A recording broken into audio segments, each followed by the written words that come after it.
Olá, boa tarde a todos. Prazer em vê-los aqui mais uma vez no nosso evento, na nossa maratona do IBREI com a Abecasa. Olá, Gislaine, Rafael, Gabriel. Dando continuidade a essa parceria entre o IBREI e a Abecasa, hoje nós vamos ter o painel que fala sobre a gestão fiscal, gestão tributária e gestão aduaneira em tempos. Agradecer à Abecasa pela oportunidade de permitir que a gente traga aqui mais informações, tanto para os associados da instituição, como para os associados do IBREI, como para outros diversos amigos, clientes, parceiros que estão aqui conosco para acompanhar essa transmissão. Acho importante primeiro falar um pouquinho sobre o IBREI, nem todos conhecem, né, a nossa instituição. O IBREI se dedica fundamentalmente a atuar no desenvolvimento das relações empresariais internacionais, tanto no aspecto institucional, no aspecto regulatório, no apoio ao empreendedor, no apoio ao empresário e também no apoio àqueles que de fora querem fazer negócios com o Brasil e nem sempre encontram um suporte adequado para a entrada nesse mercado. Então, o IBREI tem muita afinidade com a Abecasa, que tem um grande número de associados, uma penetração extremamente relevante no mercado de atuação, e assim essa parceria tem se mostrado extremamente importante. Serão 4 dias de maratona, estamos aqui no 3º dia, trazendo informações e vamos responder as dúvidas, as perguntas, várias coisas que já foram mandadas antes do evento e também durante o evento. Então, é extremamente assim, uma oportunidade sem igual que a gente pode hoje compartilhar com todos que estão aqui no nosso evento e já dou as boas-vindas a todos. Bem, boa tarde, né? Obrigada, Emericiano, Gabriel, Rafael, por mais uma vez estarmos juntos, né? Agradeço também a todos que estão aqui conosco já, que estão entrando aqui, né? Eu sou responsável pela área internacional da Abecasa, onde o nosso foco é gerar negócios, né?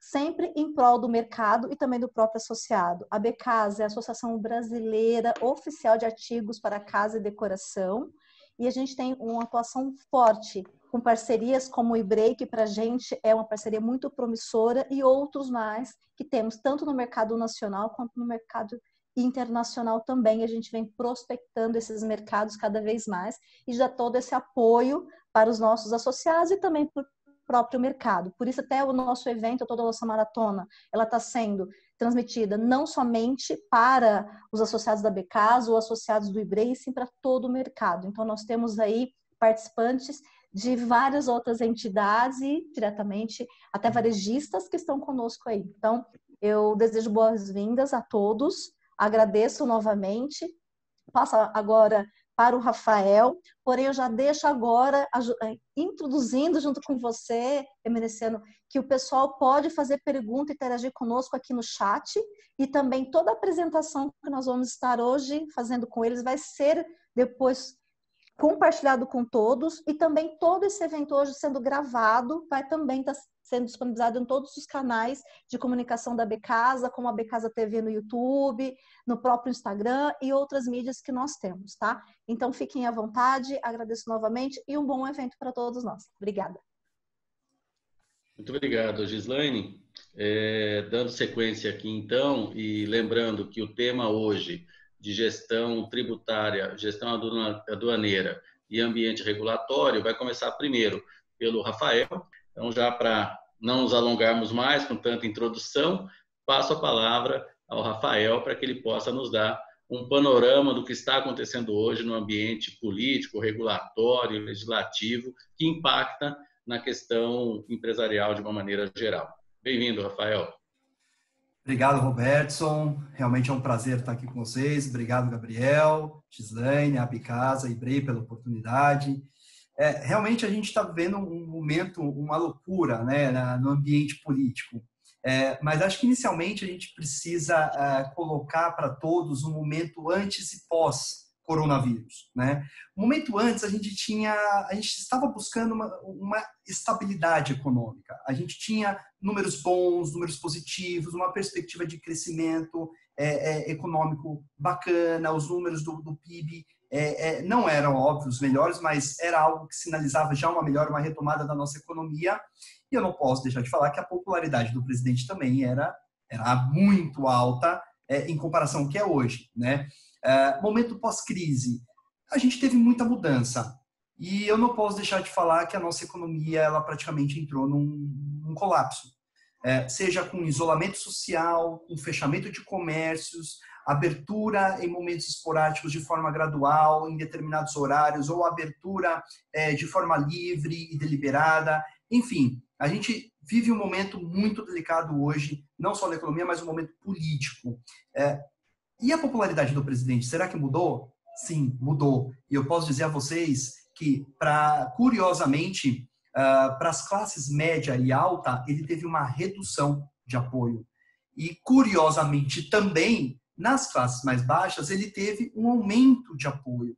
Tudo isso muito antenado e muito sinérgico com as medidas do próprio governo, principalmente com o auxílio que ele vem promovendo dos R$600 por família, aliás, R$600 mais 600, sendo 1.200 por família, enfim, são várias medidas que estão sendo adotadas pelo governo que acabam fazendo com que essa movimentação aconteça.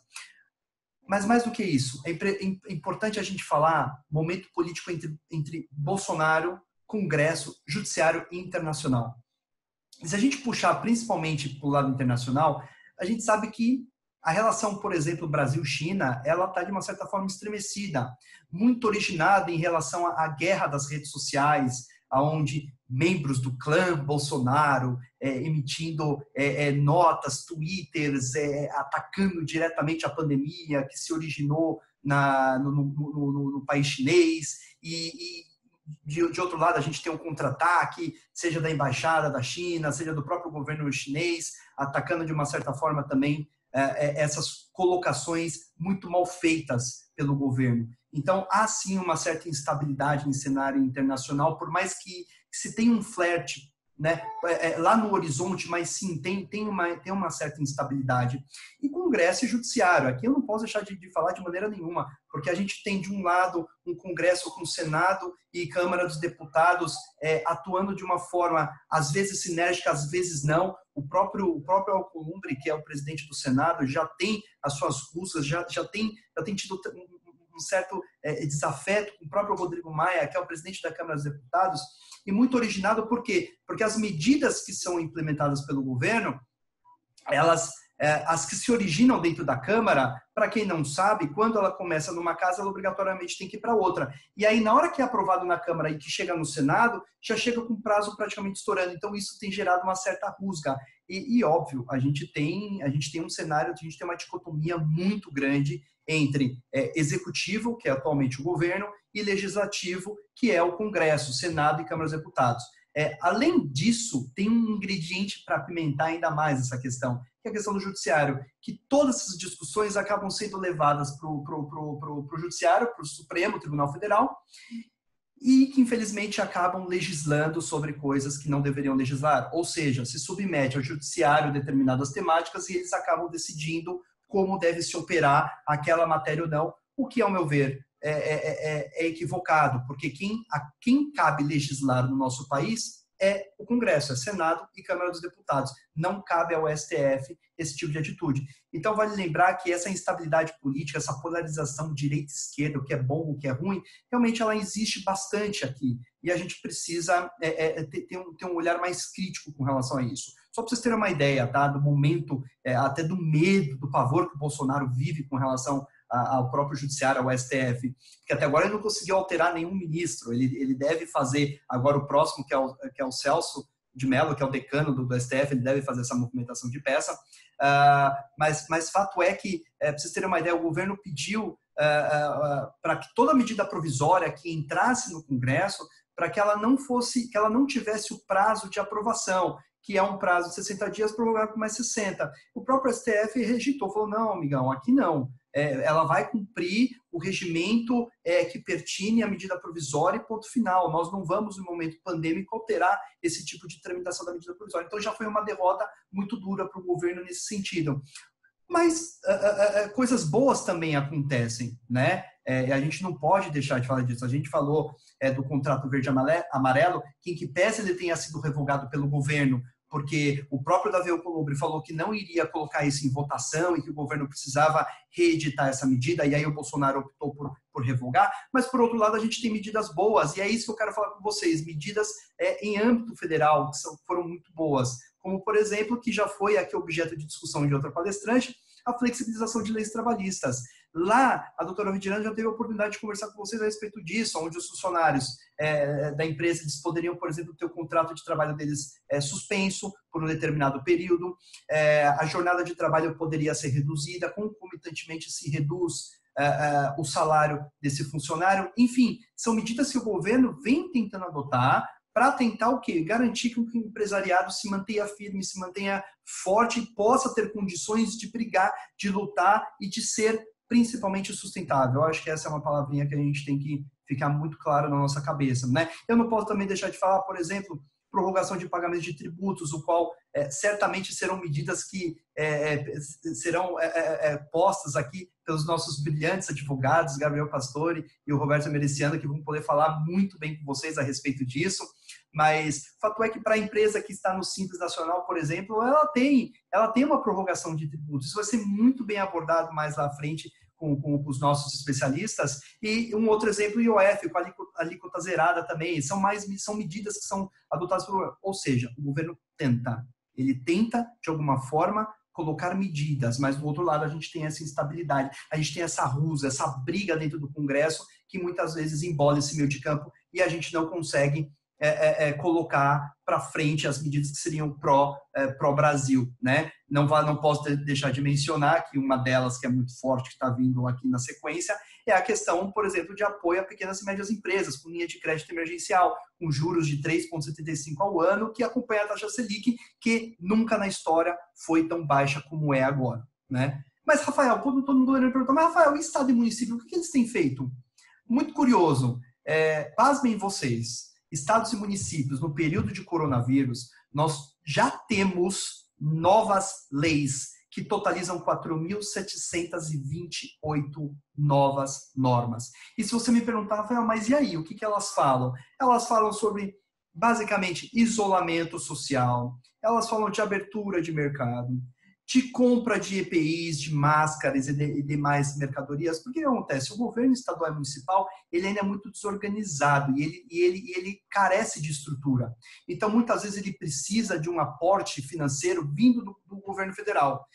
E qualquer medida que o Estado e o município adote para cortar na carne, como, por exemplo, imposto, na visão deles, isso vai afetar significativamente até o combate ao coronavírus. Então, nós não temos ainda medidas significativas com relação à IPTU, à ISS. Aqui no município de São Paulo, por exemplo, não tem nada relacionado à IPTU.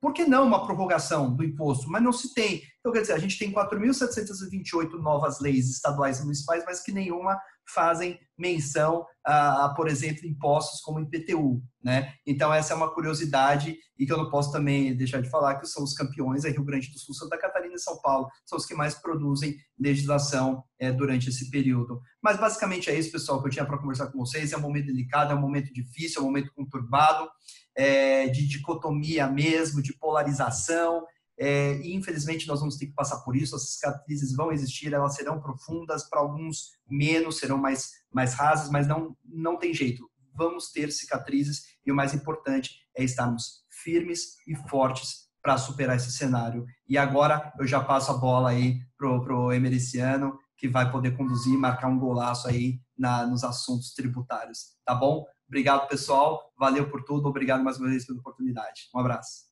Bom, dentro do tema que me propus a falar, sobre gestão tributária em tempos de crise, acho que, antes de tudo, é importante me apresentar. Eu sou Robertson Emerenciano, sou advogado, atuo bastante na área empresarial e, além da área empresarial, por conta do trabalho que fazemos, atendemos muitas questões na área jurídica, empresarial, corporativa. Então, hoje, vocês verão que, além de falar um pouquinho só do tema tributário, eu vou tomar liberdade de avançar em alguns outros pontos, porque acho que são questões que a gente vê que estão assolando os empresários nos dias de hoje. Dentro da gestão tributária, é onde eu vou focar principalmente, mas ao final eu passo por algumas outras nuances também. Também lembrando, eu esqueci de falar no início, a Gisele depois vai reiterar o final, todo esse material ficará disponível no site do IBREI, no site da ABCasa, nas redes da ABCasa também. Então, alguns temas que a gente vai falar um pouco rapidamente, depois vocês terão acesso ao material, bem como estaremos à disposição para dúvidas, questionamentos e perguntas que possam surgir desse debate. Dentro da gestão tributária, eu acho que a gente poderia olhar isso aqui como gestão do negócio em tempos de crise. Por que eu falo gestão do negócio em tempos de crise? A gestão tributária é um dos aspectos que o empresário hoje tem se deparado como um problema, né? Como pagar os meus tributos. Mas se a gente aqui resolvesse o problema de como pagar os meus tributos, certamente não estaríamos resolvendo todos os problemas, todas as dúvidas do empresário que persistem nesse momento. Por que eu falo gestão do negócio? Porque aqui, em tempos de calamidade pública e quarentena, né, ou seja, a gestão tributária, será que a gestão tributária é tudo que as empresas precisam nesse momento? Não, não é tudo que as empresas precisam. Nós vivemos um estado hoje, né, jurídico, de calamidade pública, uma decretação federal de calamidade pública, consequentemente a recomendação de quarentena ou de isolamento, de lockdown, há vários nomes aí, nós não temos ainda um lockdown, pelo contrário, o país vive um momento de flexibilização dessas regras de isolamento, mas o fato é que a crise, né, que nós já vínhamos vivendo, a crise política, troca de governo, depois a crise mundial, e quando o Brasil começava a se aprumar no último semestre, no primeiro trimestre desse ano, vem essa situação que traz, então, por conta da calamidade pública, uma enorme pressão das empresas, né, que eu resumi aqui, uma pressão muito grande sobre o caixa, né? Todo mundo hoje tem muitos problemas de como administrar o caixa. De onde vêm esses problemas? E alguns deles que eu coloco aqui, certamente, de acordo com o seu negócio, há muitos outros pontos aqui de atenção,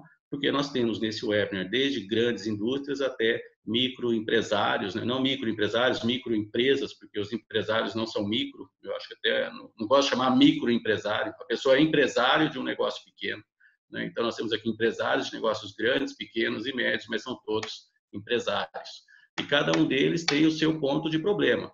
Pressão por banco, pressão de fornecedor, custos fixos que a partir de um certo momento você não consegue comprimir, folha de pagamento, o nosso tema de hoje, impostos, né?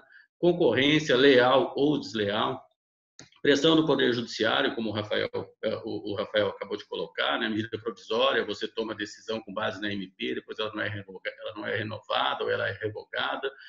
E a pressão do governo, de uma forma geral, que também, como dito, não pode abrir mão da sua arrecadação. Então, cada empresa vive um problema e algumas delas vivem todos esses problemas e mais alguns que eu sequer relacionei aqui. Então, a gestão tributária, ela não é tudo. Ela é um aspecto que vai te ajudar a lidar melhor com das mazelas que hoje estão aqui fazendo essa enorme pressão sobre o caixa. Então, no âmbito do tributo, o que hoje pode ser feito, né? Quais são os principais aspectos? Primeiro, buscar um fôlego financeiro para preservar esse caixa. É o que todo mundo diz, todo consultor, todo reestruturador, todo advogado que atua na área de crise fala, você precisa sentar em cima do caixa, você precisa administrar o seu caixa, né?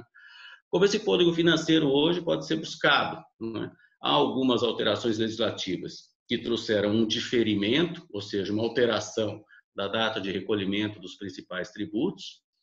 Há também uma postergação de obrigações acessórias, aquelas obrigações que as empresas têm que entregar periodicamente, como os departamentos contábeis não estão trabalhando e as coisas não estão no ritmo normal. Isso foi prorrogado para aliviar as obrigações, né, os compromissos do empresário.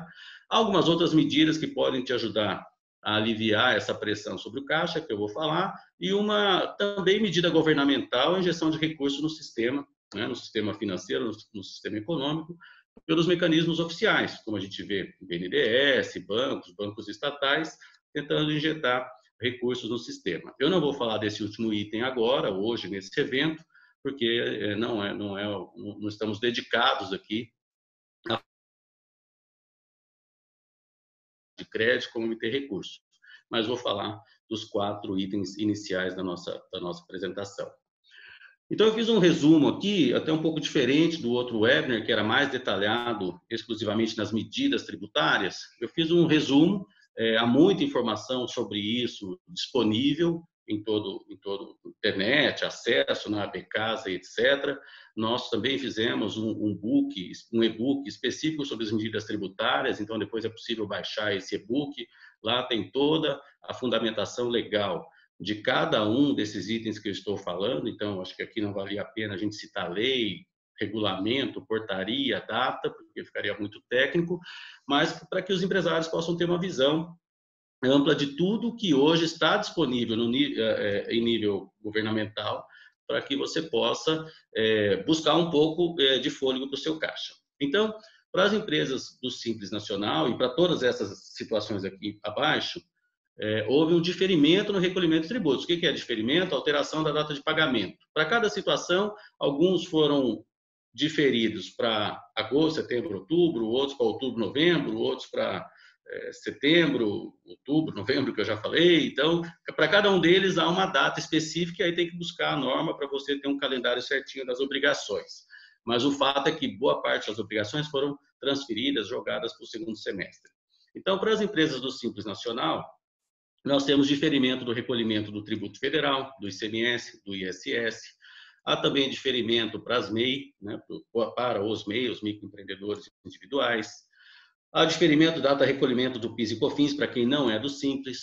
Diferimento do INSS parte patronal, do INSS do empregador doméstico, do imposto de renda à pessoa física, que para quem tem que recolher primeira cota ou cota única. Para algumas situações também redução do imposto de renda a 0%, do imposto de importação, desculpa, para produtos médicos e hospitalares.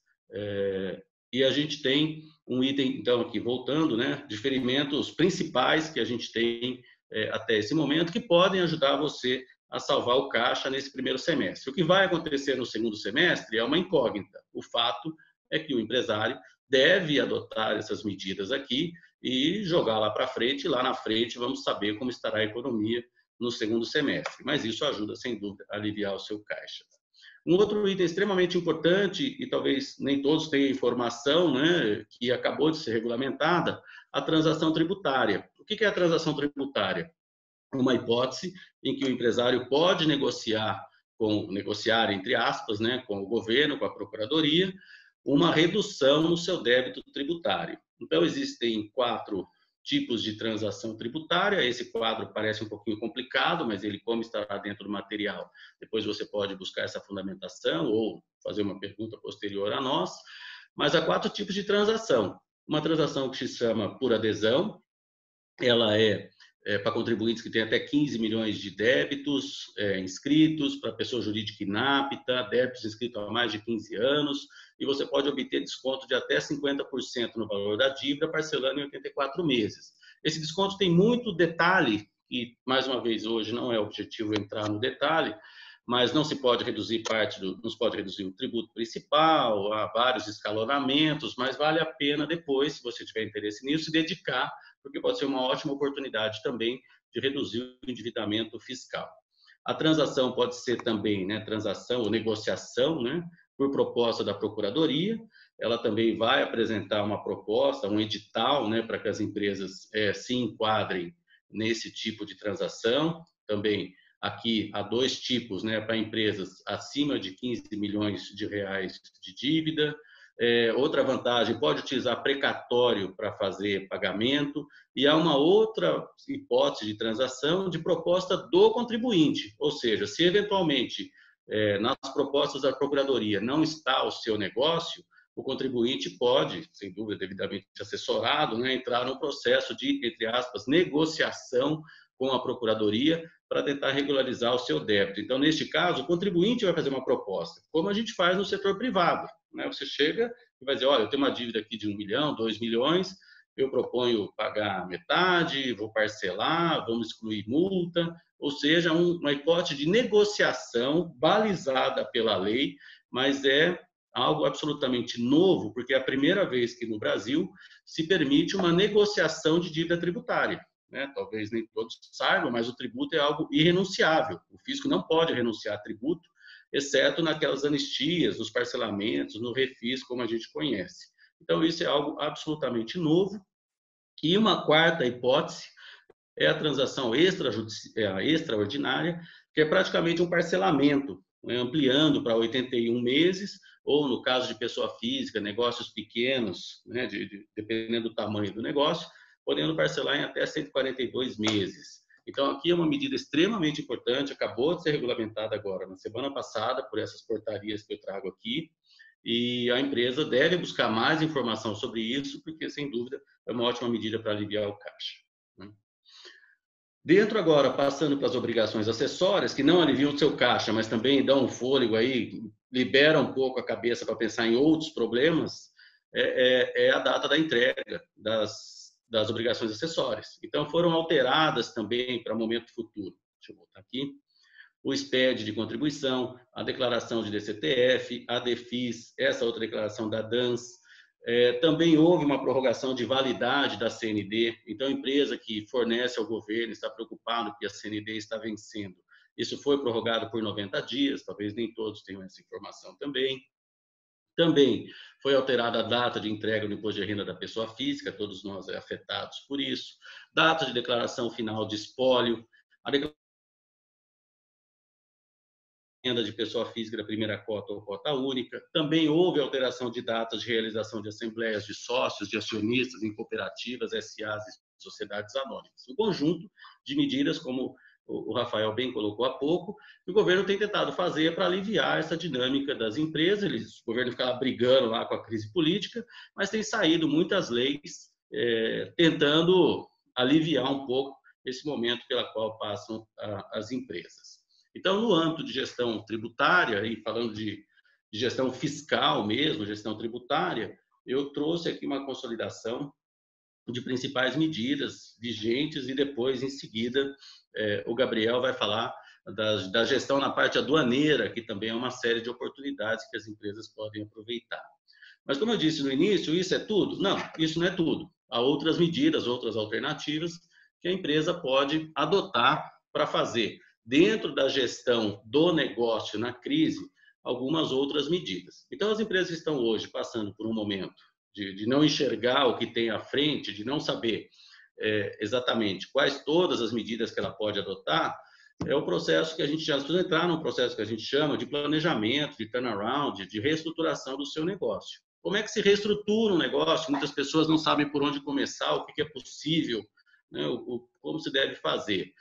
Fazer um diagnóstico geral de qual é a sua visão de curto, médio e longo prazo, algumas perguntas que foram mandadas pelas participantes, né? Bom, como estará o Brasil daqui a 6 meses? Quando o mercado vai voltar?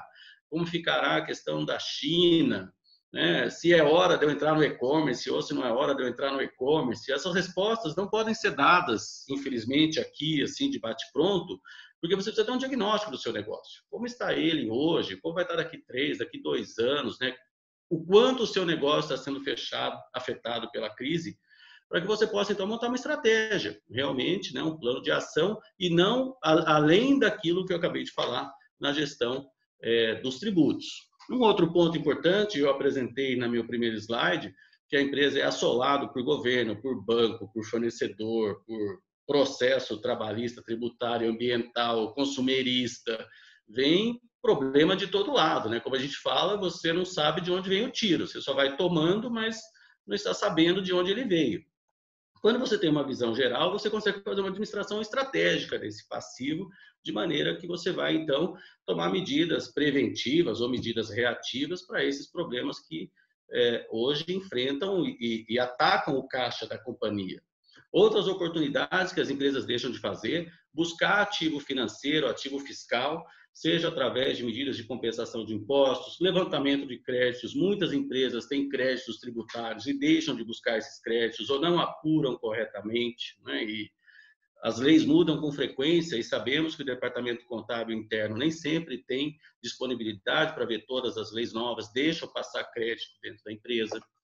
Recuperar depósito judicial. Já deparamos com empresas que têm grandes volumes de processos que esquece, né, por uma questão operacional, a pessoa responsável deixa a empresa, ou até mesmo por falta de controle, valores que estão abandonados na justiça, depósito civil, depósito trabalhista, é dinheiro da empresa que está abandonado, esquecido lá. Muitas vezes também não se questiona a multa, impostos prescritos, impostos que já decaíram, obrigações que não podem ser exigidas. Tudo isso dentro de um processo mais amplo de visão do problema ajuda você a buscar o seu caixa. Muitas vezes a empresa deixa de usar incentivo fiscal, né, incentivo de inovação tecnológica, lei do bem, incentivos setoriais que existem na área de tecnologia, na área de informática, ou até mesmo os tratados internacionais que o Gabriel vai falar. É este o momento também de substituir garantias ou depósitos judiciais. Você está lá com uma carta fiança bancária, está custando muito caro essa fiança, troca por um seguro, garantia judicial. Às vezes a empresa está fazendo depósito em dinheiro, tem dinheiro depositado, uma oportunidade também de trocar dinheiro, e nós tivemos decisões judiciais, inclusive liberando dinheiro, né? Nós tivemos empresas de recuperação judicial com valores depositados que o juiz liberou o dinheiro para pagar folha. Ou seja, vários interesses, quando bem levados ao Poder Judiciário, a Justiça está sensível para esse momento de necessidade dos empresários. Perguntas também que foram postadas antes, né? Bom, como faço para resolver meu contrato de aluguel, né? Posso deixar de pagar o aluguel? Há outro nível sensível também de ajuste de caixa, revisão judicial dos seus contratos mais onerosos, né? Então, o que é o contrato mais difícil ou mais difíceis que você tem? Cabe uma negociação, cabe uma revisão judicial desses contratos. Gislaine, eu estou cuidando do tempo, tá? Daqui a pouquinho eu já termino, antes que você me corte aqui. A revisão judicial Conte comigo que eu estou aqui no reloginho. Uma medida nova também que foi trazida agora pela Justiça de São Paulo, eu chamei aqui de mediação judicial, ou seja, foi criado um procedimento, como a gente tem o Sejusc, né, que trata das questões de consumidor, foi criado um procedimento que eu chamei de mediação judicial, ou seja, que antes da empresa fazer um processo de recuperação judicial, que também não é tema aqui, mas muitos já ouviram falar, ou mesmo de fazer uma recuperação extrajudicial, buscar uma mediação judicial com esses principais fornecedores. Por quê? Como foi dito no início pelo Rafael, e eu também já passei por algumas medidas aqui, o governo adotou uma série de auxílios legais para as empresas, modificando aquela legislação de tributos, de datas, etc. Mas o governo não vai entrar nas relações privadas. Essas relações privadas, cabe ao empresário tomar a iniciativa, seja de negociar, seja de contestar, seja de discutir. Então, a mediação judicial, ela é exatamente o caminho para as partes sentarem, conversarem e tentarem buscar um acordo entre si de postergação, adiamento de dívida, moratória parcial, o que seja, e os advogados conseguirem. Então, há várias outras medidas que as empresas podem adotar, além da medida legal, né? Porque não é hora de um empresário sentar e esperar com que o governo dê tudo aquilo que é necessário, o governo vai atuar naquilo que ele pode. Nas relações privadas, o empresário terá que encontrar o caminho, e eu trouxe aqui alguns exemplos de várias medidas que podem ser adotadas, não tem fórmula pronta, não tem caixa mágica que você vai apertar o botão e encontrar essa saída.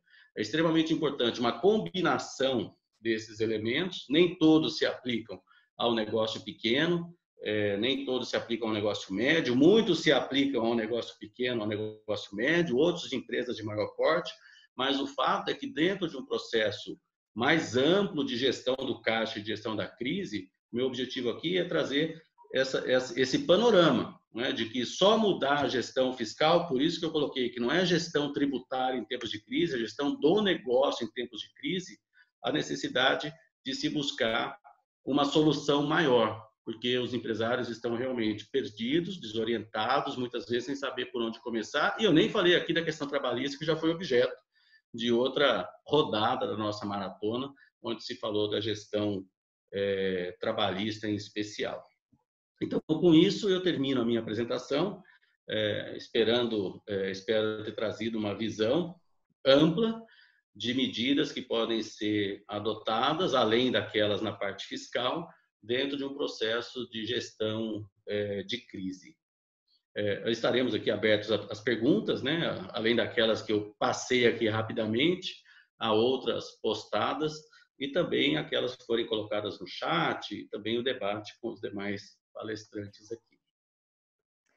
Obrigada, Isso, Robertson. obrigado. Sempre muito bom ouvir você, viu? Você traz também muitos esclarecimentos. Muito Até obrigado. essa questão que você colocou dos benefícios que às vezes as empresas no dia a dia não recorrem, esse é um tema que até na parte aduaneira existem alguns benefícios. Mas vamos deixar agora com o Gabriel, né?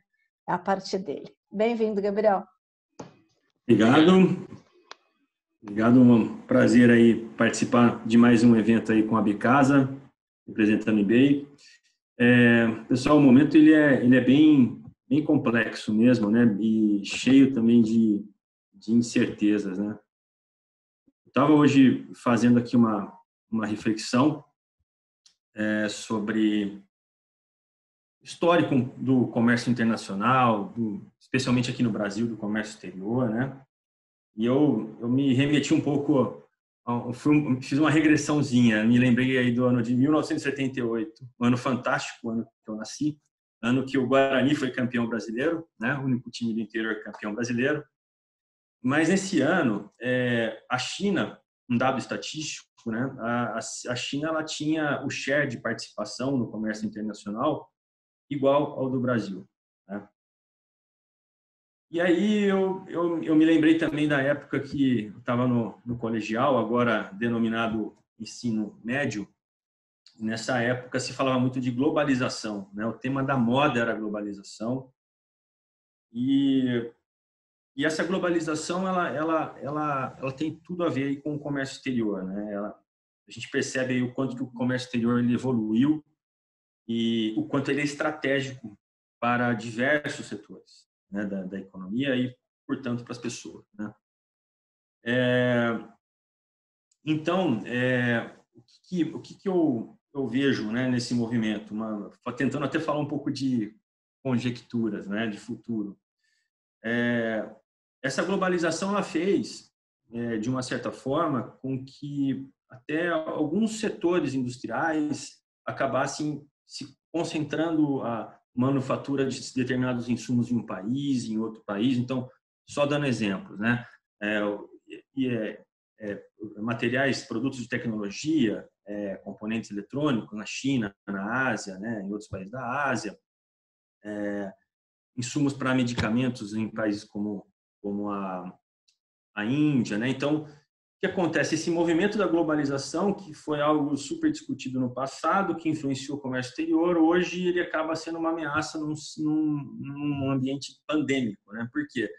Algumas empresas elas estão tendo extrema dificuldade de ter os seus insumos para fabricar, né? E aí, para mim, hoje, acho que a questão é o que vai ser daqui para frente, o que vai mudar, né? Eu até vi algumas palestras aí recentemente, o próprio Sérgio Pereira falando algumas coisas aqui no eBay.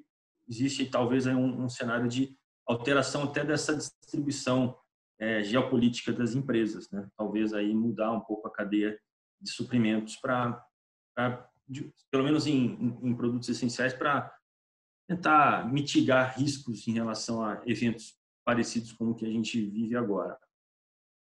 Então, temos aí a relevância, né, do comércio exterior, o quanto ele é estratégico. Eu trago aqui só também uma reflexão sobre o histórico de mudanças relevantes no comércio exterior aqui no Brasil, recentes, né?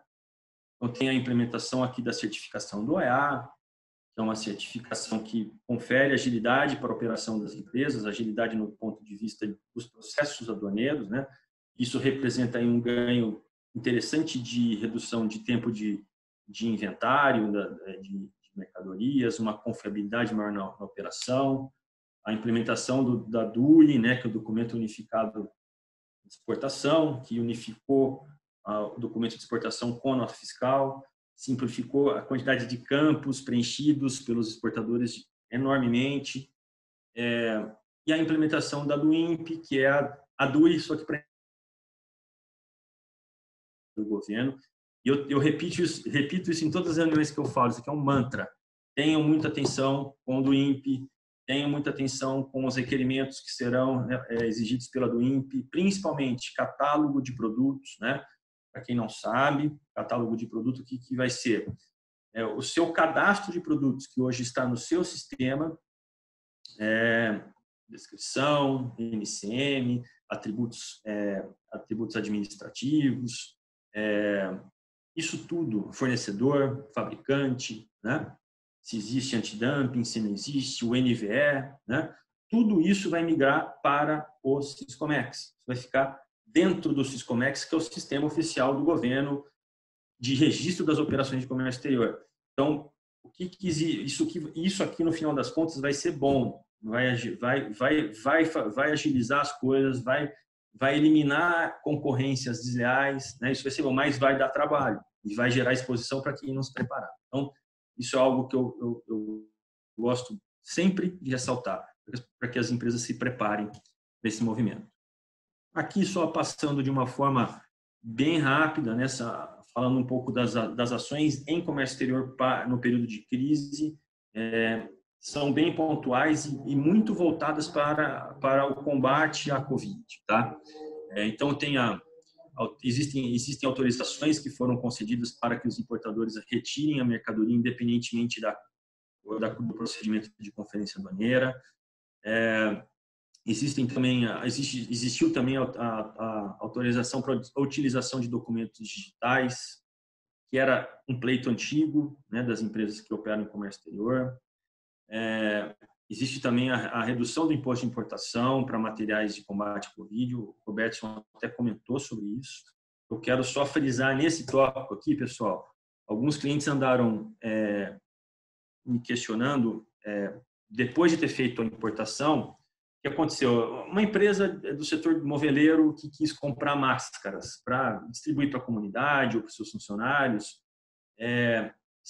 Algumas empresas que não são do ramo da fabricação de máquinas, ou não são máscaras, ou não são distribuidoras de máscaras, fizeram importações desses produtos via courier, né? Via uma DHL da vida, uma UPS da vida, um tipo de importação específico, simplificado, né? Só que a sistemática de tributação dessa operação, ela é específica também, e ela não se enquadra nessa isenção do imposto de importação. Então, só um aviso aí para todos: se alguém estiver fazendo importação de algum item de combate à Covid, não façam via courier, porque não vão conseguir a isenção do imposto de importação, tá? É uma base legal diferente e essa redução não atingiu esse tipo de operação. Teve também redução de IPI, né? E teve também aí a eliminação de licenças de importação para alguns produtos que tinham antidumping, mas que são utilizados para a Covid, né? Não vejo de forma alguma nenhum cenário de eliminação de antidumping para nenhum tipo de produto que não seja relacionado a combate à Covid. Acho difícil que o governo faça algo nesse sentido. Em relação também a um ponto que eu queria comentar, que foi objeto de muitos questionamentos recentemente, em relação à postergação dos tributos federais, né? Os impostos incidentes na operação de importação não estão abrangidos por essa postergação, ela é específica para os tributos internos, e também existe diria assim, um obstáculo de natureza operacional aqui, né? Porque no comércio exterior, na importação, quando se registra a declaração de importação, é feito um débito automático na conta do contribuinte. Então, para conseguir mudar isso, teria que ser feita também uma mudança nessa sistemática de apuração e recolhimento. Então, eu acho improvável que isso aconteça, tá? De qualquer forma, a mensagem é que a legislação não cobre os tributos aduaneiros. Eventualmente, pode ser proposta alguma ação judicial? Pode. Não acredito muito no sucesso, tá? Não existem medidas específicas, além disso, para comércio exterior nos últimos dias, né? Então, assim, acho que a ideia aqui é a gente procurar discutir alguns assuntos que possam trazer algum tipo de benefício, possam ser interessantes para as empresas, para elas se protegerem o caixa, protegerem seus funcionários, né? Então, aqui eu trago alguns, tá?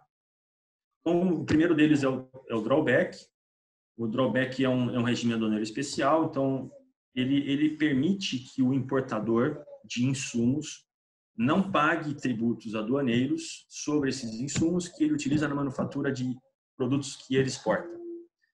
Então, se a empresa ela vem fazendo exportações, ela pode, ao longo do tempo, aplicar suspensões para os tributos incidentes nas aquisições desses insumos, e depois ela vai fazendo essa comprovação com as exportações. Ela assume um compromisso futuro de exportar mercadorias.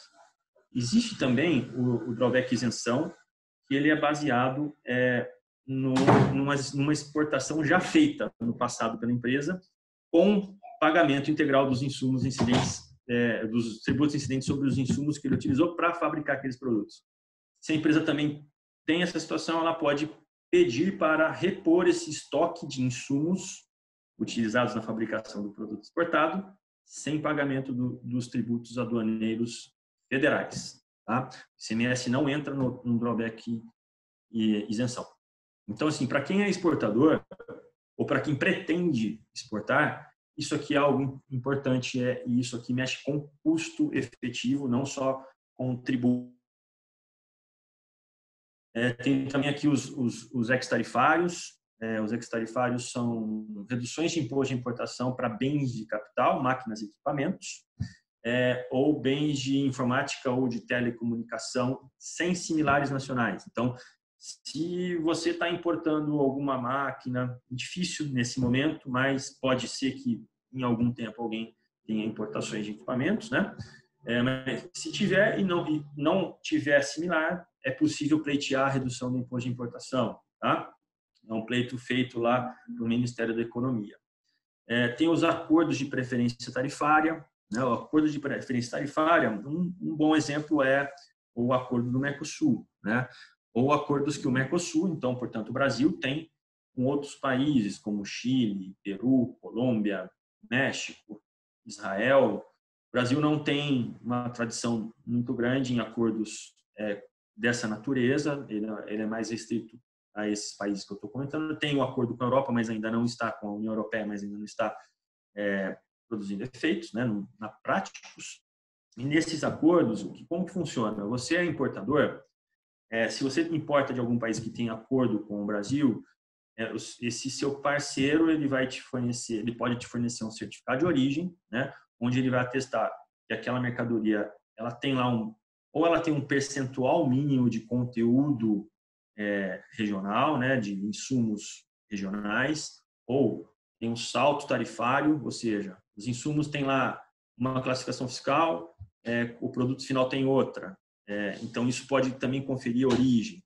Então, tendo origem, o teu fornecedor vai te passar esse certificado, na hora de registrar a DI, você não vai pagar imposto de importação. Uma outra situação é se você é exportador, está exportando para a Argentina, está exportando para o Uruguai, está exportando para o Paraguai, está exportando para a Colômbia, também a mesma coisa. Você pode solicitar esse certificado de origem e aí o teu cliente no destino ele não vai pagar imposto de importação. É um tema que muitas empresas que operam em comércio exterior acabam não se utilizando muitas vezes por falta de conhecimento, né? Tem também aqui as reduções no ICMS importação. Isso aqui é algo que pode ser avaliado também. Então, existem alguns estados que concedem reduções no ICMS importação, né? Muitos desses estados têm aí os benefícios já confaseados e é sempre interessante avaliar também, né? É possível que Santa Catarina, Espírito Santo, Minas Gerais, Pernambuco são os que eu tenho mais familiaridade, né? Eles têm esses benefícios, então o importador ele tem lá uma redução no imposto de importação, no ICMS importação, cai lá de 17, de 19, de 18 para alguma coisa em torno de 1%. Aí tem um diferimento para o momento da venda. Essas operações muitas vezes são realizadas com tradings, e se for realizar com trading é viável, tá? Existe a possibilidade de segurança jurídica para isso, mas é bom avaliar direitinho a operação, né? Se ela está sendo estruturada de forma correta, qual é a modalidade de importação, se é por conta e ordem, se é por encomenda, mas existe o benefício, ele pode ser utilizado, né? Outra situação são os os regimes especiais de ICMS na importação. Então, às vezes a empresa acumula créditos de ICMS porque as saídas de ICMS têm alíquotas inferiores às entradas, né? Então, uma situação comum é uma empresa que importa e revende a mercadoria. Então, ela tem o ICMS importação, por exemplo, em São Paulo é 18%, né, via de regra, e na saída dela 4% interestadual. Então, essa diferença entre o ICMS da importação com a venda, a saída interestadual, ela pode gerar aí um acúmulo do crédito do ICMS, e a empresa fica com aquele crédito acumulado, ela não tem que fazer com crédito. Então, um regime especial aqui, reduzindo a alíquota do imposto na importação, é uma forma de mitigar esse risco, né? Porque o crédito ele fica acumulado, você não consegue dar uma destinação, ele acaba virando um custo. Existe também o potencial benefício, mas aí é de natureza cambial, tá? Não é tributária, na utilização do regime aduaneiro de interposto aduaneiro. Nesse caso, pessoal, eu digo potencial por quê? Porque você pode interpostar a mercadoria, quando nacionaliza, vai aplicar o câmbio da nacionalização, mas é importante enfatizar que esse câmbio ele pode valorizar ou desvalorizar, né? A gente não pode garantir que o resultado vai ser positivo. E, além disso, existe o custo de armazenamento da mercadoria no entreposto, né? Isso é algo que pode ser avaliado.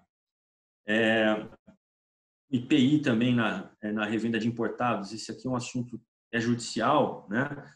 Mas é uma possibilidade também de discussão, né? O que acontece? O IPI, quando você faz o IPI importação, quando a mercadoria é para revenda, você paga na importação e você paga também na primeira saída da mercadoria.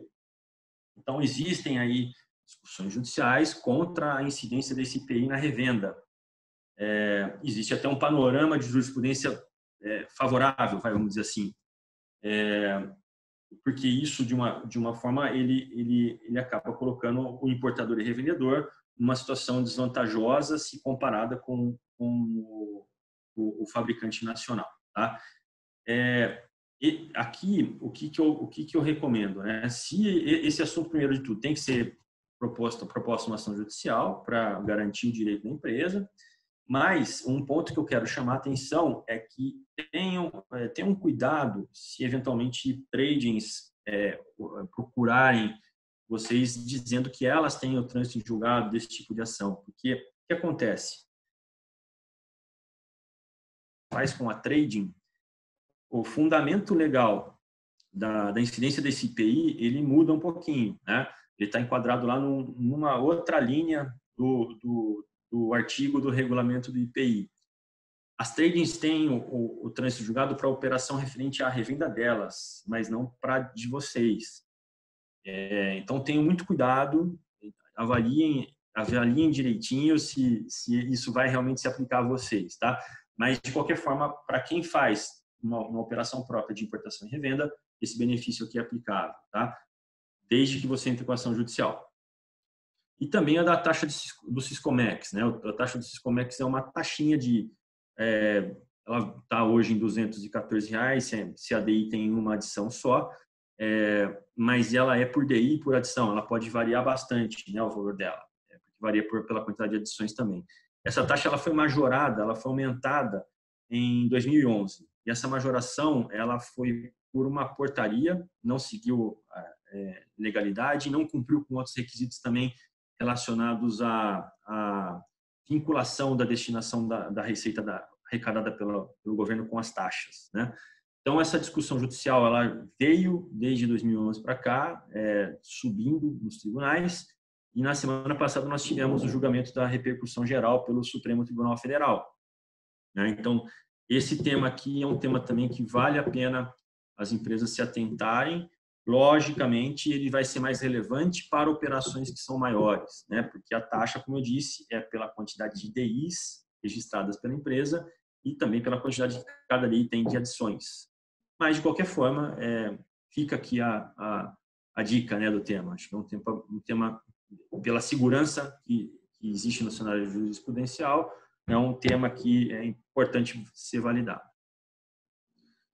Legal. Além disso, pessoal, além de falar de tributo, né, tem os ganhos logísticos também atrelados às operações de comércio exterior. Então, aqui eu falo daqui do OEA, certificação do OEA. E assim, o OEA ele é uma tendência bem forte mesmo para as empresas que operam em comércio exterior, tá? Porque o que acontece? A empresa que tem OEA, ou que quer ter OEA, ela tem que ter procedimentos, tem que ter controles bem robustos, né? E a Receita Federal ela faz lá um processo de validação do pleito de certificação OEA. Então, assim, o que acontece? A Receita Federal vai chegar um momento que ela vai olhar para a balança comercial brasileira e vai fazer o seguinte raciocínio. Ó, quem é certificado no OEA? Pô, esses caras aqui, eles estão aqui apresentando quais são os procedimentos, né? Tá legal. E quem não é? Né? Isso da própria Receita Federal diz, tá? Não sou eu que estou dizendo. Acontecendo isso, provavelmente a Receita vai concentrar também esforços de fiscalização das operações de comércio exterior em empresas que não são certificadas, né?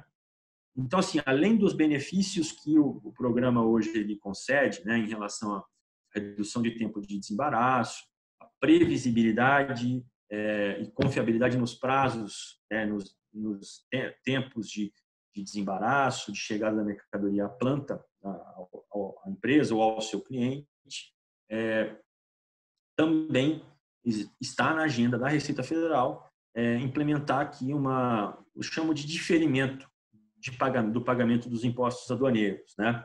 O que seria isso? Né? Então, na prática, seria assim: a empresa ela vai fazendo as operações de importação, então ela vai fazendo admissões dessas mercadorias e não vai recolhendo o tributo incidente, né? Isso ao longo de um mês. Fechou o mês, por exemplo, agora de abril, a empresa ela vai pegar todos os impostos referentes às operações de abril e vai recolher, por exemplo, no dia 10 de maio. Né? Então, é um ganho de fluxo de caixa que pode representar aí 40 dias, né? Considerando o começo de abril até o dia 10 de maio. Pode representar só 10 dias, mas é um ganho de fluxo de caixa. Fora também o lado operacional, né? Provavelmente vai simplificar bastante aí o processo de registro de DIs, né? De declarações de importação. Então, eu sinalizo com isso, pessoal, porque muitas vezes a gente fica buscando benefício tributário e chega uma hora que isso tudo é maximizado, né? Então, olhar para a operação é sempre também uma boa forma de buscar redução de custo, né? Então, o OEA ele é isso e, de uma forma indireta também, ele pode trazer um ganho relacionado à diminuição da exposição da empresa, né? Porque se você tem procedimentos, eu preciso ter procedimentos robustos porque eu tenho a certificação do EA, preciso mantê-la. Então, eu tendo esses procedimentos robustos, eu minimizo a chance de eu ter exposições, né? Disposições de natureza tributária ou aduaneira propriamente dita. Outra coisa também que eu andei refletindo é sobre a possibilidade também de reestruturar algumas estratégias de negociação, né? Talvez até pensando, por exemplo, no caso da Becasa, nos associados de uma forma conjunta, né? Eu não sei, aqui pensando um pouco fora da caixa, será que seria possível pensar aqui em algum tipo de negociação de frete internacional para o setor de vocês, tratarem disso de uma forma conjunta com fornecedores, armazéns, eu não sei, né? Eu acho que nessa hora existe a frase, né? A união faz a força. Talvez é um momento bom para se pensar nisso, né?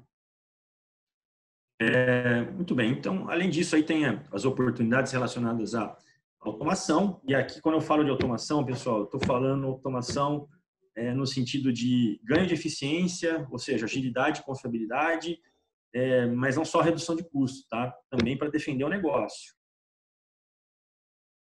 de uma forma mais fácil, né? Não depender tanto das pessoas também para rodar. Isso é algo que está sendo muito discutido. Muito. Ontem eu participei de um outro webinar internacional, no caso, e está se discutindo isso no mundo, né? Então, poxa, Gabriel, mas eu sou uma empresa pequena. Bem, mas o que pode automatizar e vai te livrar custo, vai otimizar a sua operação, né? Temos que pensar dessa forma, temos que nos desafiar em relação a isso. Muito Muito bem. E a questão também que eu olho para frente e eu vejo também a necessidade das empresas cada vez mais se preocuparem com a segurança, né, nas operações de comércio exterior, né? Saber quem são os seus parceiros, o que eles fazem, que controles eles têm. Eu acho que questões sanitárias vão ganhar relevância ainda no comércio exterior. Já tem, né, já existem questões relacionadas ao Ministério da Agricultura, da Anvisa. A gente estava no momento de desregular, ou procurar melhorar processos para agilizar mais as coisas, mas é possível que com a Covid alguma coisa também seja alterada em relação a isso. Muito bem, é isso. Eu acho que, como eu disse no começo, é um momento para muita reflexão, né? É um momento que a gente precisa repensar o negócio. A exportação, uma coisa que eu acabei não falando, é um mercado, é algo que pode ser positivo nesse momento. A gente não sabe como os outros países vão voltar. Eu tenho ouvido dizer que a retomada do Brasil vai ser boa e eu quero acreditar nisso. Então, se você hoje não exporta, pode ser um bom momento para você pensar em exportar, por que não? Né? A gente não sabe como os outros países vão lidar com essa situação. Tá? Pessoal, eu estou à disposição, a gente vai ter uma rodada aí de debate, mas independentemente de qualquer coisa, eu vi que tinha algumas perguntas que tinham sido enviadas. Eu sou uma microempresa, como eu faço para operar em comércio exterior? A Gislaine tem meu contato, a gente pode abordar dessas coisas mais específicas sem problema nenhum, vai ser um prazer contribuir com vocês, tá? Gabriel, obrigada pela apresentação. Eu vou fazer 2 comentários, uma inclusive você até comentou, a questão de ações da Becasa para com os associados especificamente, né? A gente já está realmente em negociações, né?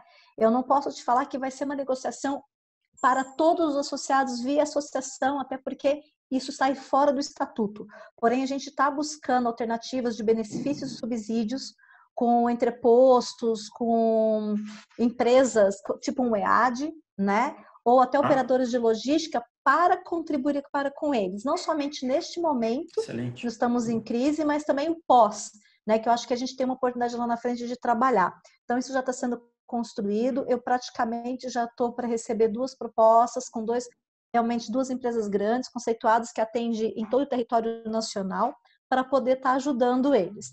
Fazer um bid onde a gente envolve todos os volumes, aí é um pouquinho mais complicado, porque eu teria que estar entrando na parte operacional de cada empresa para entender volumes, de processo de importação e exportação, e não é todos que vão concordar, né, de estar disponibilizando essas informações. Sim, então, sim. acaba sendo uma gestão um pouco mais limitada. Porém, eu não acho que pode ser uma coisa que não pode ser mudada no futuro. Eu acho que é tudo questão de construir. Acho que todo esse cenário que nós estamos atravessando traz oportunidades e reavaliações para o futuro, né? Então, acho que é o momento realmente da gente ver o que podemos buscar, né?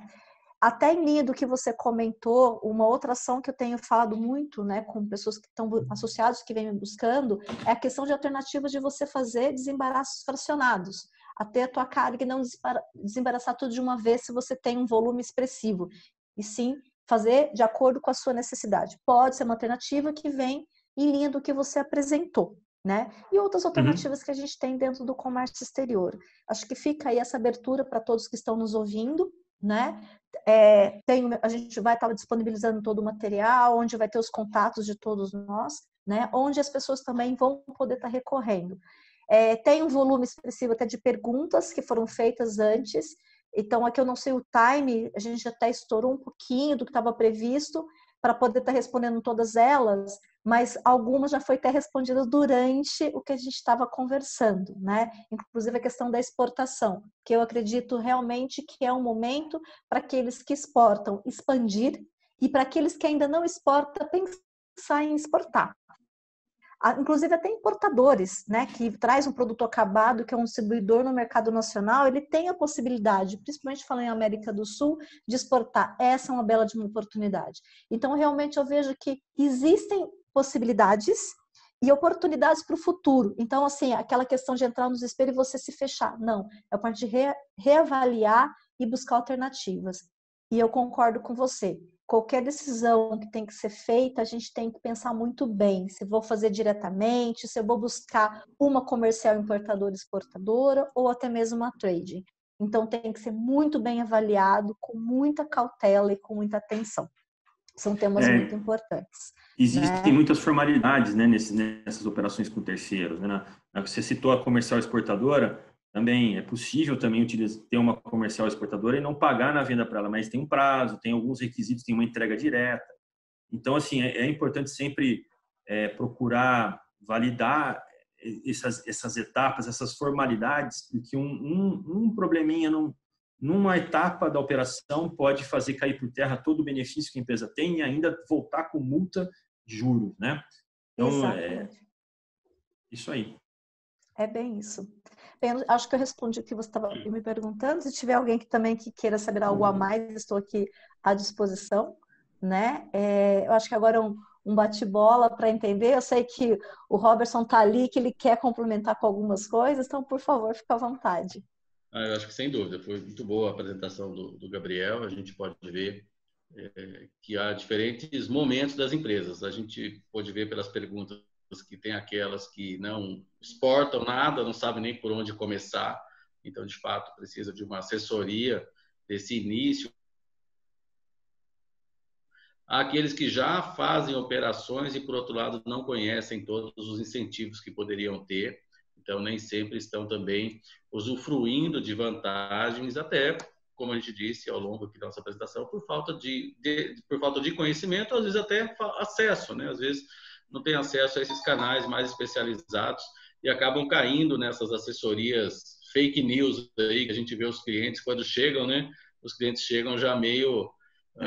Já tomaram aí alguns reveses, né? E já chegam com um problema até muito maior que poderia ter sido. Então, de fato, mostra muita oportunidade de gestão, né, dentro desse Ninguém faz mágica, né, Robertson? Não é tem, assim, coisa milagrosa não existe.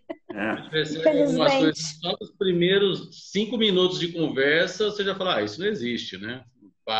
Porque isso não existe. Mas, enfim, faz parte para isso que a gente está aqui para ajudar essas pessoas, né? Então, é importante, sim, a visão toda. E o Rafael falou no começo de algumas questões na parte regulatória, e eu abordei a questão nas relações privadas, né? Porque passamos aqui por várias medidas na área regulatória, econômica, aduaneira que o governo tem tomado. Mas tem em Brasília, Rafael, um projeto, que, se não me engano, está no Senado, que fala sobre uma moratória contratual, né? Onde o governo editaria uma medida provisória ou algo parecido, é um projeto de lei, suspendendo pagamentos de aluguéis, suspendendo pagamentos de contratos. Que notícia você tem disso realmente? Porque é algo bem complicado. Se, por um lado, ajuda algumas empresas que estão hoje sem condição de negociar, por outro lado, é uma instabilidade enorme nas relações jurídicas, porque você tem um contrato, de repente vem um ato do príncipe aí, né, como a gente diz, vem uma lei e simplesmente fala, agora ninguém precisa pagar aluguel, agora não pode despejar nenhum inquilino. Então, o que preocupa, e eu tenho ouvido pouca divulgação sobre isso, e nem todos sabem do trâmite desse projeto, né? Como é que você tem de informação sobre isso? Muito bem lembrado, Robertson. A gente está falando do projeto de lei 1179 de 2020, que tramitou no Senado. Ele já foi aprovado no Senado, né, em plenário, que agora o Congresso se utiliza do sistema de deliberação remota, o SDR. Então, a produção legislativa ela está muito rápida, muito mais do que antes, quando presencial. Então, de casa, eles estão conseguindo ter uma produção rápida. Mas fato é que o projeto já foi encaminhado para a Câmara dos Deputados para uma análise. Para aqueles que ainda não conhecem, toda vez que um projeto inicia numa casa, ele obrigatoriamente tem que ir para outra.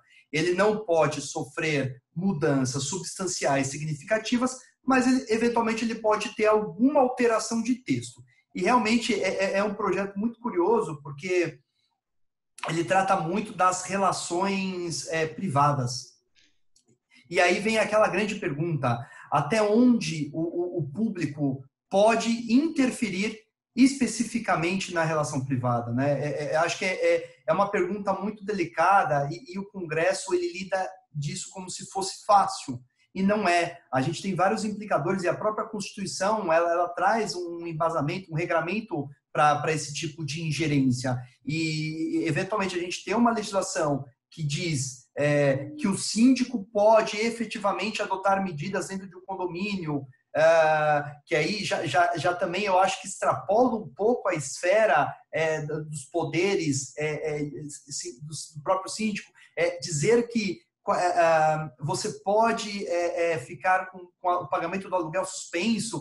Quer dizer, você olha de uma forma muito distorcida e se esquece que muitas vezes quem coloca o teu imóvel para alocar nem sempre são, na grande maior parte até eu diria, não são os grandes empresários, empreendedores que têm esse nível de atividade, como, por exemplo, o mercado imobiliário em si, né? As torres comerciais, etc., os complexos multiuso. Mas muitas vezes aquele camarada que coloca o imóvel dele para alocar ou é um aposentado, às vezes é o único imóvel que ele tem, que ele disponibiliza, é a única receita, muitas vezes efetiva, que ele tem, né? Já é um cara aposentado, enfim, ele na verdade foi para um outro local e ele vive daquela renda. Então não se pensou dessa forma. Então a gente espera que no Congresso a deliberação seja mais efetiva. Ainda não tem designado um relator para discutir essa temática, porque ele vai para uma comissão especial. Ainda não temos um nome, um relator, mas fato é que já vem sofrendo uma pressão significativa, principalmente do setor imobiliário, né? Então, esse é o cenário, é o panorama, e é a preocupação que a gente tem que ter, até onde o público pode interferir propriamente na iniciativa privada, na autonomia privada, né? Acho que essa é a grande questão. Nós todos advogados aqui já ficamos extremamente preocupados, né, ao ler um projeto como esse. Sabemos que pode chover ação judicial de tudo quanto é lado, porque é bem protegida pelo nosso sistema. Então, às vezes, acreditam que só fazer uma lei está tudo resolvido. Faz a lei, começam os problemas, né? Começa essa discussão. Inclusive, as últimas notícias dizem que o judiciário está se preparando para uma enxurrada de ações em breve de todo tipo, né? Seja de recuperação judicial, seja de discussão de contrato, de reclamação trabalhista.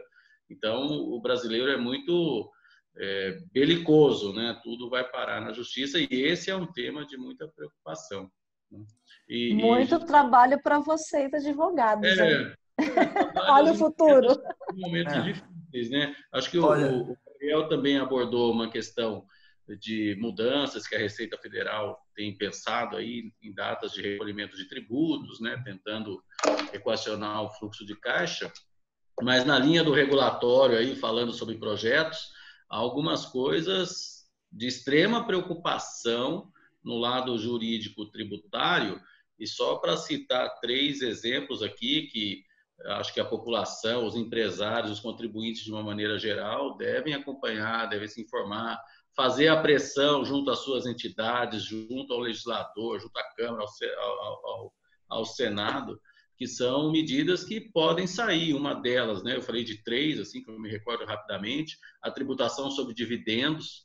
Sabemos que hoje os empresários não são tributados quando recebem dividendos. Claro que é um momento em que não está havendo distribuição de dividendos, mas é comum que as empresas brasileiras, os empresários, tenham parte da sua remuneração retirada como lucros.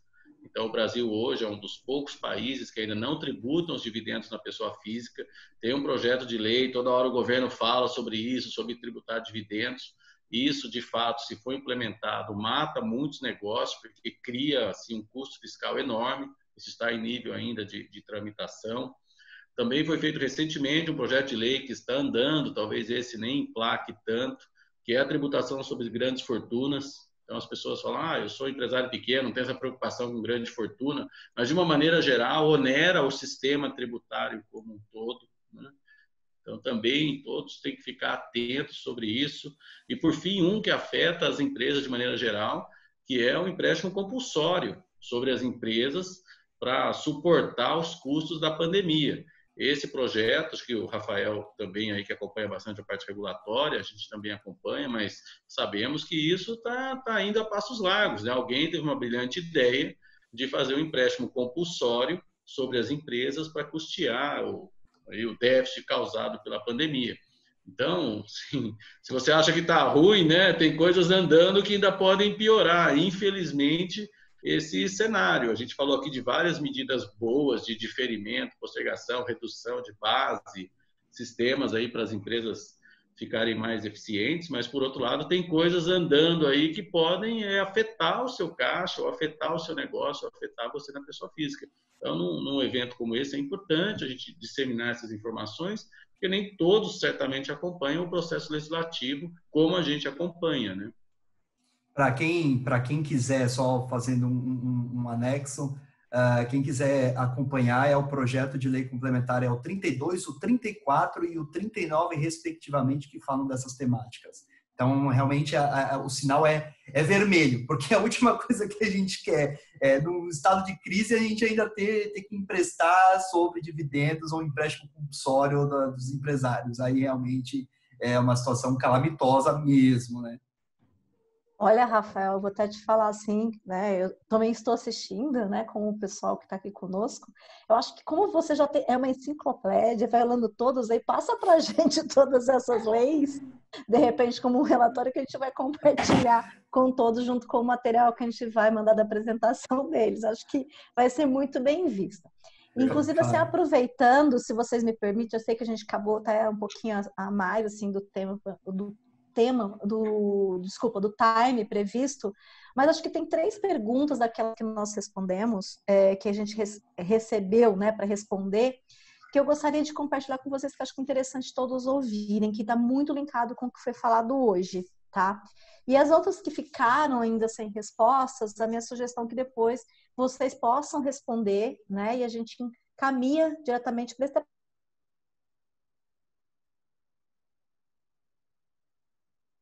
aqui do pessoal que também está conosco. Eu queria ver de vocês como que vocês querem seguir. Vamos lá. Sim. Bem, então eu vou fazer uma que a Débora Santilli está perguntando agora, que ela está online conosco, tá? Empréstimo compulsório. Era a primeira vez que eu ouço alguém colocar dessa forma. Vale explorar mais? Olá, Débora. De fato, é uma situação assim bem peculiar, né? Como eu disse, o evento é para isso, disseminar a informação, seja ela boa ou não tão boa assim. O empréstimo compulsório tem um projeto de lei, institui uma contribuição temporária e obrigatória para as empresas, e aí tem um nível de empresa acima de determinado tamanho e etc., baseado no lucro da empresa. Então, tem alguns detalhes no projeto de lei, mas a gente sabe que nessa busca de incremento de arrecadação, o governo não tem limites, né? Será que passa uma medida como essa? Passou em épocas anteriores, né? E sabemos que o empréstimo compulsório depois não foi devolvido, as empresas tiveram que entrar na justiça, devolver uma parte com muita discussão sobre critério de correção, né? Eu me recordo que no nosso escritório tinha uma ação dessa de uma pessoa que tinha comprado um Monza, né? O cara comprou um Monza 0. Depois de quase 20 anos, a gente conseguiu devolver o empréstimo compulsório, porque um dos empréstimos foi sobre veículo 0 quilômetro.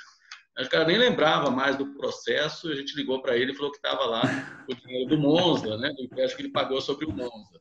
Então, assim, é preocupante, a gente tem que acompanhar, assim, colocar a pressão através das vias adequadas, seja para barrar, seja para ajustar, seja para trazer de uma maneira relativa, e também estar atento sobre a legalidade dessas medidas, né? A Constituição fala que pode ser instituído empréstimo compulsório em casos de calamidade, etc. Então, o que nós vivemos hoje, o contexto jurídico, permitiria, sim, a instituição de um empréstimo compulsório. Mas, e aí vem a devolução, né? Sempre assim, emprestar, a parte de tomar o recurso, ela é muito clara. A parte da devolução já é pero não mútil. Então, importante sim ficar atento sobre isso. Tá? Tem bastante tempo, né, Robertson, que não tem essa modalidade de tributo, né? Na época ainda do Monza aí, isso devia ter troca de moeda atrás de troca de moeda. Imagina então para atualizar isso tudo, não devia ser... Exatamente, um caos. Na verdade, tomou o dinheiro, né? O empréstimo não foi bem um empréstimo, né? Foi empréstimo compulsório, exatamente, na mão grande. E a gente está aí para discutir, né? Para combater, exatamente, para não deixar que as coisas saiam dos eixos. Né? Bem, então eu vou em linha do tributário ainda e eu vou fazer uma pergunta para vocês que a Valesca, ela está pedindo aqui para a gente. Como lidar com a instabilidade do país com relação às taxas tributárias? Pergunta bem... Bem capciosa, né? Bem capciosa. Parte disso é o que eu falei, assim, passando, né? O planejamento. O planejamento da empresa é fundamental, um diagnóstico do seu ambiente de negócios, né? Como viver com essa estabilidade. Primeiro, você tem que ter um planejamento do seu negócio. Segundo, conhecer profundamente no aspecto jurídico o seu mercado de atuação.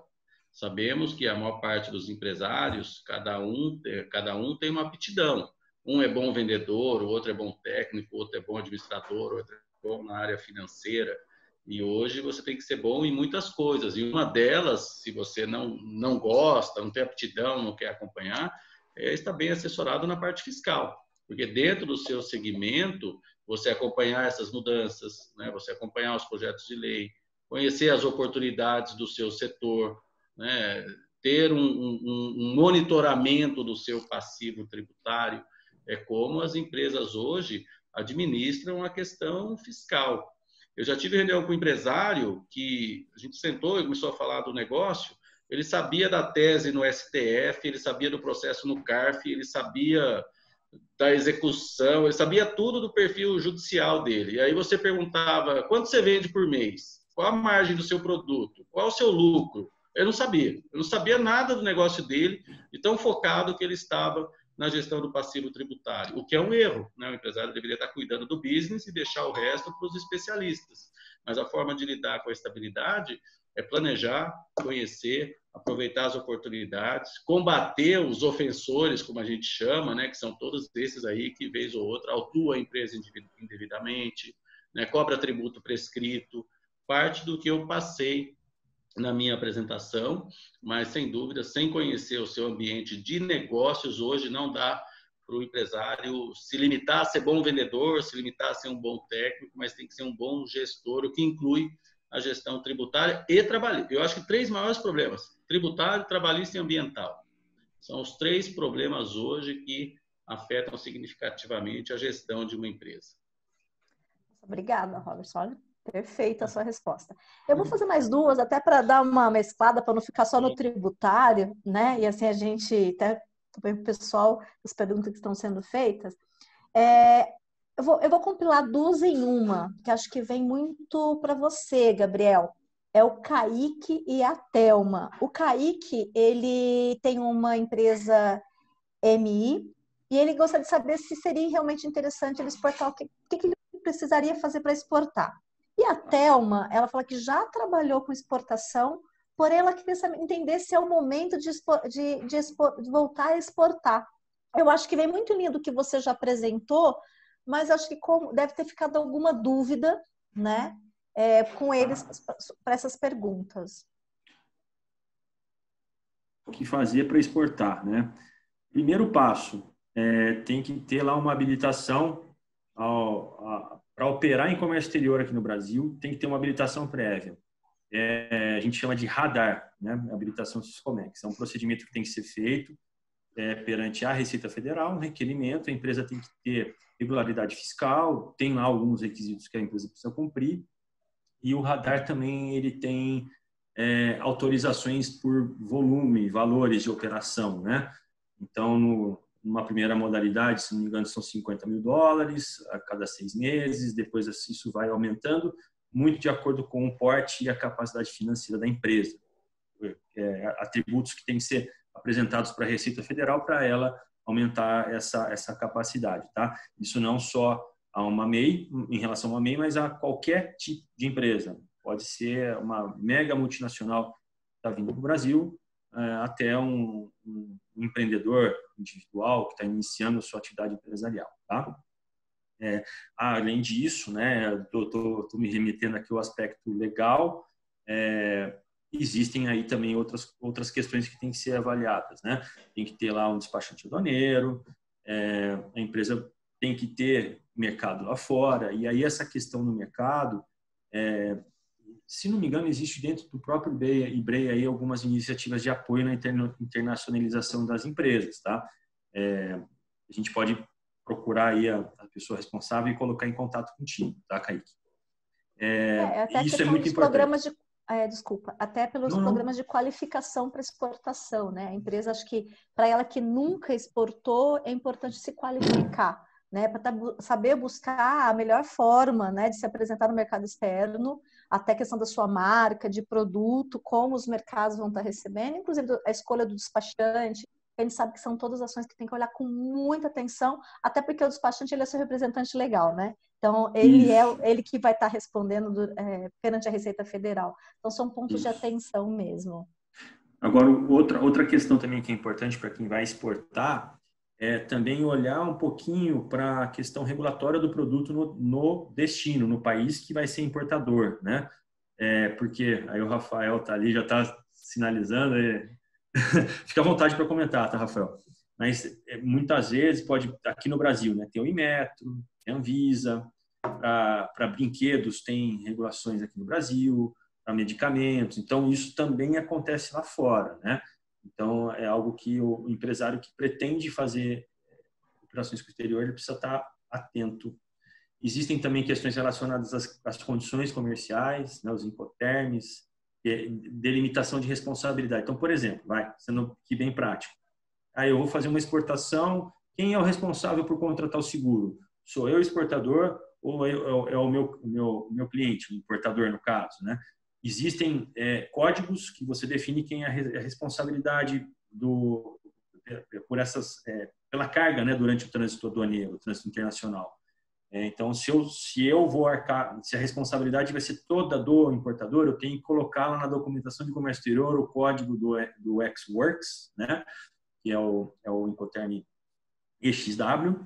E aí, isso significa que se acontecer com qualquer coisa com a mercadoria, se o navio afundar e não tiver seguro, a responsabilidade vai ser do importador, não vai ser do exportador. Então, tem todas essas minúcias, eu estou aqui sendo bem breve, mas tem todas essas minúcias que a empresa precisa conhecer bem para saber onde está pisando e não ter um dissabor aí com a operação do comércio exterior.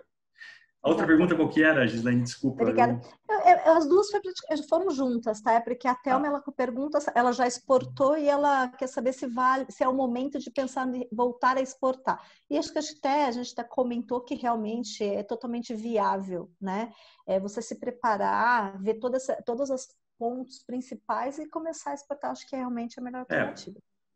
Logicamente, para alguns setores vai ser mais fácil do que para outros, né? Por exemplo, o automotivo vai ter dificuldade, né? Com certeza. Mas assim, alimentos, por exemplo, não vai ter tanto, acho que vai ser mais fácil. Eu não sei, eu não sou especialista no setor da Becasa, mas é importante avaliar. Às vezes outros países estão com dificuldades nessa área, né? Ou outros países não conseguiram sair da crise ainda, mas precisam importar. Isso pode ser uma oportunidade, tá? A Thelma é de têxtil, que ela comenta aqui também, e realmente aí eu até falo para você que eu vou reforçar que para ela, inclusive, assim, até por mercados que eu tenho acompanhando, ela tem oportunidade. Até por causa do time, eu vou fazer mais duas perguntas, uma para você, que eu acho que vai ser mais direcionado com você, Rafael, até para a gente equilibrar, né, que a gente meio que sufocou um pouco o Robertson na parte tributária, e depois uma pergunta que eu acho que é para todos, eu não sei se realmente como vai ser o posicionamento de vocês, que é deixa eu pegar o nome aqui, já falo para vocês, que é da Helena Brão, da Apex Brasil de Minas Gerais, que ela faz uma pergunta, e o Adelmo. Então, vamos lá do Adelmo, onde ele pergunta qual a perspectiva do comércio internacional após o Covid-19, ele é da Duratec, São Paulo. Eu acho que até pelo que você vem acompanhando, Rafael, você pode dar uma dica para ele aí.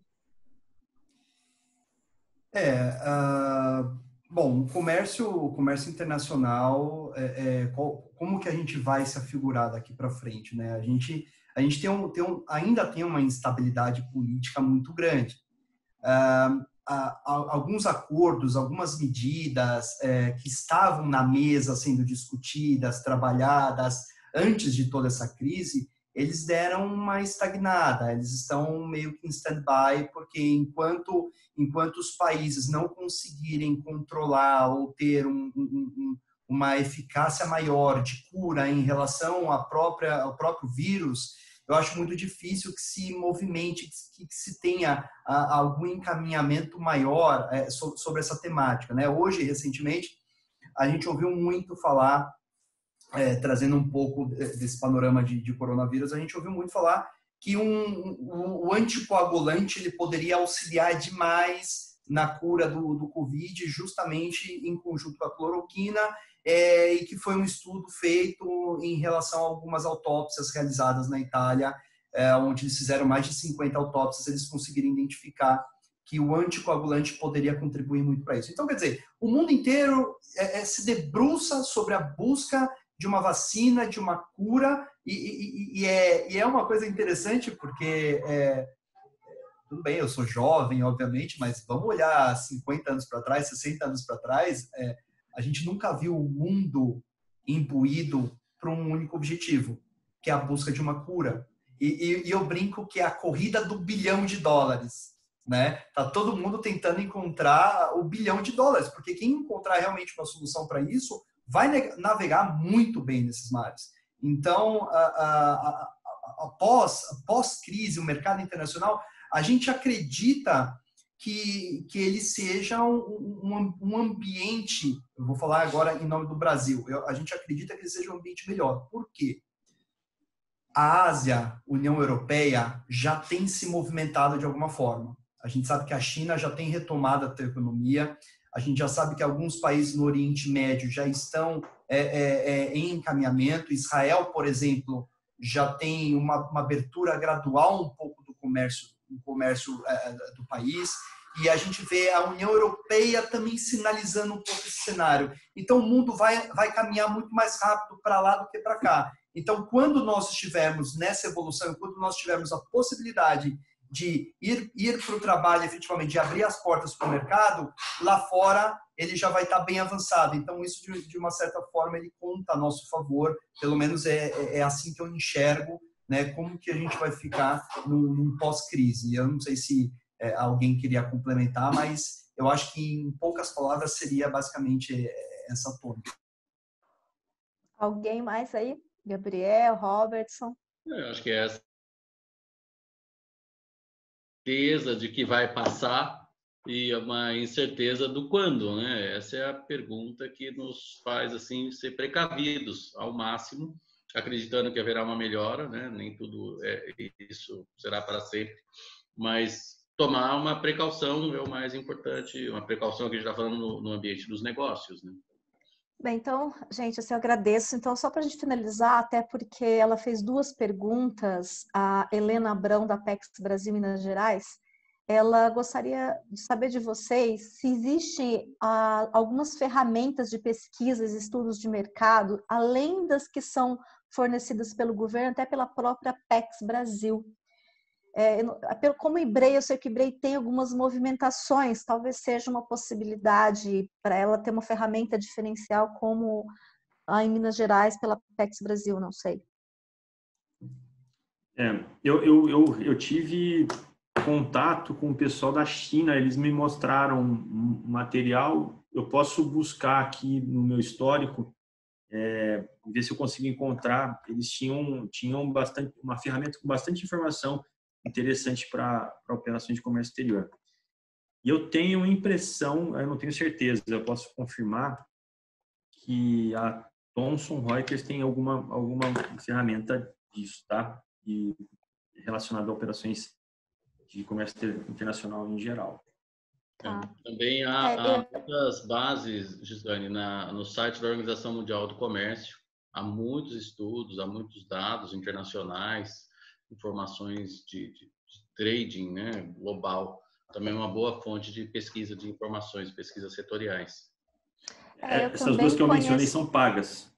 Tá. Não, isso ela até comentou que, independente se seria paga ou gratuita, mas a gente também tem até que trabalha conosco na Becasa, que é o IMU, que faz todas as pesquisas não somente para o Brasil, mas também para outros mercados fora, né, que eu acho que pode ser uma alternativa. Então, nós vamos responder para ela, né? Assim, ela está aqui ouvindo a gente, mas depois a gente até põe essas dicas para você, Helena, para que ela tenha acesso realmente, tá? Gente, da minha parte, eu quero agradecer vocês, né? Aqui eu acho que eu não estou vendo nenhuma outra pergunta adicional, não sei se vocês querem acrescentar algo, né? Mas da minha parte, até pelo time, para não estar segurando o pessoal que continua aqui com a gente, tá vendo que a gente começa a conversar, vai estendendo, né? Mas também pelos times de vocês. Muito bom. Agradeço também, Gislaine, Rafael, Gabriel, a todos que atenderam, em nome da AB Casa, né, e também em nome do IBREI. A oportunidade da nossa maratona. Teremos ainda mais uma etapa e ficam todos convidados para participar da próxima, né? Assim, quem completar as 4 etapas vai ganhar uma medalha, né, de finalista aqui na nossa maratona. Então, estão todos convidados para mais um circuito aqui de maratona com a gente. Então, agradeço a todos, quem ficou até o final, quem não pôde ficar. Lembrando também que teve uma pergunta se o material será disponibilizado. Sim, será disponibilizado, será enviado, vai poder ser baixado do site, estará no YouTube e nas outras mídias também, para uma pesquisa posterior. Bom, muito obrigado a todos. Agradeço, Gislaine, pela oportunidade mais uma vez. Até aproveitar um gancho aí, Roberto, também além do material sendo disponibilizado, a gente também vai estar, todo esse evento de hoje vai estar sendo disponibilizado também na Becasa TV, no canal do YouTube, para quem não teve a oportunidade de acompanhar todo o painel, possa acompanhar, e até mesmo aqueles que, por algum motivo, não conseguiu acessar hoje, se inscreveu, também vai ter possibilidade de estar acessando, né? Inclusive, todos os eventos do painel vai estar todo ele divulgado para ter acessos, né? E reforço aí o convite para estar com a gente aí na próxima semana, no dia 28, que a gente fecha a nossa maratona. Gratidão a cada um de vocês que esteve aqui, em nome da Becasa e do IBREI, e também a todos os participantes. E eu vou passar a palavra agora para o Gabriel. Pessoal, eu só queria fazer uma observaçãozinha. Se vocês escutaram aqui o barulho da porta abrindo e fechando, uma caçulinha entrou aqui 3 vezes durante o call, então peço desculpa a vocês, mas também peço a compreensão. Tá valendo. Tranquilo. Eu já vou querer conhecer a caçulinha. Eu já deixei no mute aqui porque a movimentação tá intensa. Tá bom, pessoal. Obrigado, pessoal. Valeu. Muito obrigada. Até a próxima, gente. Bom descanso a todos. Tchau, tchau. Obrigada a quem está aqui com a gente. Até mais. Tchau, tchau. Obrigado.